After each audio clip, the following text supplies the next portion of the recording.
நம்ம தியானத்துக்குள்ள இருந்து நம்ம பெற்றிருக்கிற அனுபவத்திலிருந்து ஒரு செயல் வடிவத்தை நம்ம கொடுக்க நினைக்கிறோம். அப்ப அந்த அரண்மனை தொடர்கள்ல ராமநாதபுரத்தை பத்தி, சமஸ்தானத்தை பத்தி ரொம்ப கரெக்டா அதுக்குள்ள இருக்கிற உண்மை தத்துவத்தை நம்ம சொல்லியிருக்கிறோம். அதே மாதிரி அதுக்குள்ள முடிவுல மண்டேலாவை பத்தி சொல்லியிருக்கிறோம். அப்ப மண்டேலாவை பற்றி அடுத்த தொடர்கள்ல நான் டீட்டெயிலாக எழுதுறேன் அப்படின்னு சொல்லியிருக்கிறேன்.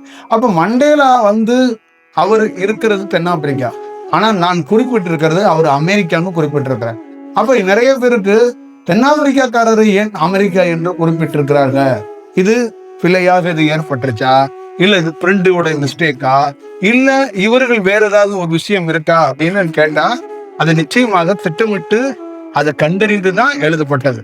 அது ஏன் அமெரிக்கா அப்படிங்கிற அந்த வாசகம் அவருக்கு கொடுக்கப்பட்டிருக்கு அப்படின்னா, நிச்சயமாக வெளிநாட்டுக்கு போறதுக்கான ஒரு வாய்ப்பு உருவாகும் போது என்னுடைய முதல் உரையே மண்டேலாவை பற்றியே இருக்கலாம், அந்த செயல் வடிவத்தை பற்றி இருக்கலாம். அதுக்கு காரணமாகத்தான் அந்த மண்டேலாவோட விஷயத்த தென்னாப்பிரிக்கான்னு குறிப்பிடாம நம் புத்தகத்துல அமெரிக்கான்னு குறிப்பிட்டிருக்கிறோம். அதனால இதையும் நீங்க இதுக்குள்ள ஒவ்வொரு எழுத்துக்குள்ளையும் பின்னாடி ஒரு கதை இருக்கு, ஒரு காரணம் இருக்கு.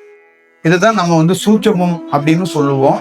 இந்த சூட்சமத்தை நீங்க உணர்ந்தாதான் இந்த புத்தகத்துக்குள்ள இருக்கிற நிறைய வரிகளுக்குள்ள உங்களுக்கும் அந்த வரிகளுக்கும் ஒரு கனெக்ட் இருக்கிறத நீங்க உணர முடியும். அதுக்குள்ள ஒரு பெரிய கனெக்ஷன் இருக்கு.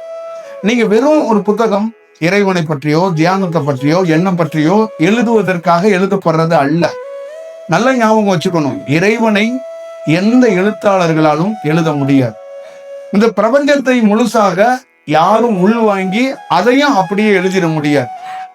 ஏன் இதை எழுதுறதுக்கு பிரபஞ்சம் அனுமதி அளிக்குதுன்னா, இது யாருக்கோ யூஸ் ஆக போகுது, இது யாருக்கோ பயன்பட போகுது, இது யாருக்கோ ஒரு நல்ல பாதையை காட்ட போகுது, நாளைக்கு நிறைய பயண தொடர்கள்ல இருக்கக்கூடிய நிறைய மக்களுக்கு இது பயனுள்ளதாக இருக்கப்படணுங்கிறதுக்காகத்தான், அந்த நோக்கத்துக்காக தான் எழுதப்படுகிறது.